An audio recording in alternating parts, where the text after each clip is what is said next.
All right, hot topic in our hot sauce today. Ever since it started last week, the manslaughter hit-and-run trial of Dr. James Corasanti has captivated all of Western New York. Our Nalina Shapiro has been in there every day. It was day 4 yesterday. Right. Today they're taking a break. Right. Luke Moretti is in there also throughout the day, and he wraps it up for us at the end.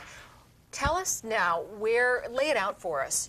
As a journalist, where do you sit? Where is everybody else? Well, we get there at about 9 o'clock in the morning, and it's downstairs in the basement of Erie County Court, so it's very close, tight quarters. We get in at about 9:30, 10 o'clock. Things get going. There's seats reserved for the media. There's seats reserved for family members. Then there's lawyers there watching because there's a very experienced prosecution team, very experienced defense team. So I think lawyers also use this as a chance for them as a learning experience. They can see the lawyers, they literally battle between each other. You know, when the prosecution is up, the defense will say objection, and it sometimes gets a little heated, and they go back and forth. Must be a show.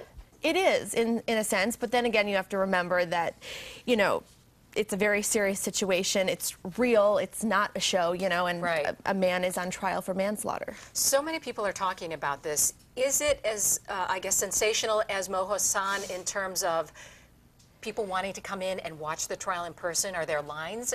It is day 4, as you mentioned the other day. Day 5 is tomorrow. The first couple of days, there were a lot of people there. The whole courtroom was filled. There, I think, about 6 or 7 rows of people, and they were all filled up. But as the days have gone on, the crowd has gotten smaller. I've spoken to supporters of the victim's family, Alexandria Rice, and also there are Dr. James Corasanti's supporters there. So it's kind of a mixed crowd inside. Now, you've been in there, and there has been some very graphic and very emotional testimony.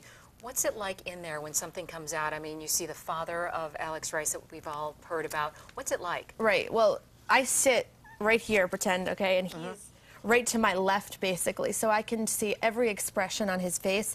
And again, just to recap, if people aren't familiar, he is staring at the man who prosecutors say struck and killed his 18-year-old daughter. So the entire time, you can't imagine what kind of thoughts are running through his head, but he sits there sometimes even with a notepad, writing down notes, listening very carefully to the defense and prosecutors, and sometimes he's crying, obviously, when they describe how his daughter was found, very disturbing details about her body and how it just didn't look right after she was struck by a car, and he just breaks down and cries. And sometimes he stares very coldly at Dr. Corasanti.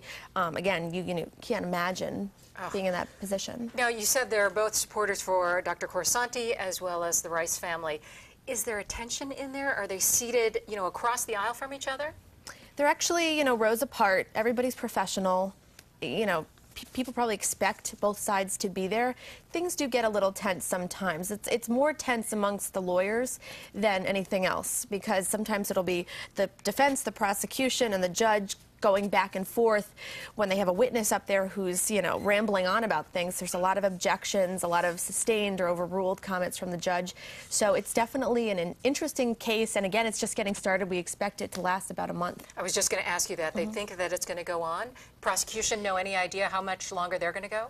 I don't know. They've said that they have about 80 witnesses. They've gotten through about 15, I think. Oh, my goodness. And day 5 is coming up, so could last a couple more weeks. All right, you got a break today. We'll see you back in court tomorrow, and we'll have the latest on News 4 in the morning from 5 to 7 on Wake Up. Okay, thanks, Victoria. Thanks so much, Nalina, for joining us.